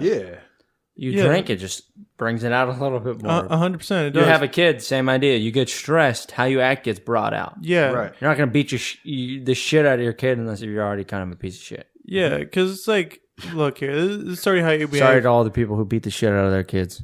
Actually, not sorry. you. Yeah, fuck you. First off, fuck you. But why do we feel bad for people just because they happen to get someone pregnant or they got pregnant? Like, why does that all of a sudden make them deserving of it's like, sympathy? I'm sorry. Sorry, go ahead. It's like, oh, I'm so sorry that you got pregnant. It's like, yeah, you know what? Also, at the same time, it's like, yeah, you know what? It's not. If they're at a young age and they get pregnant, I don't blame them. I still blame them, because it's like you still know what you're doing. But it's like at the same time, their educational system with sex ed is pretty trash. In California, I don't think there's an excuse. Yeah. Because I was a good little Muslim boy at the age of 12, and still I knew how to put on a condom, even though I knew I'd never need to use one. Like at that time, I thought I would never, like, it would never We be had a thing. YouTube at that age, though, right? Yeah, no, 100%. Yeah, Yeah, but like I was just aware. I'm like, going to say talking this to friends and 100% stuff. as someone who, I'm sorry, this is totally off topic. Go for it. But as someone who never paid attention in school, I learned way more from the internet than I did school. Oh no, internet Yeah. gives such 110%. Because accessibility. the school, it's like your teachers, your health ed teachers are like afraid to go into a lot of the questions that you, the practical questions. Even parents. Practical questions. Yeah, that political science class I 100%. brought up, that professor, I would spend all the time in class as they would go through the PowerPoints and a topic would come up.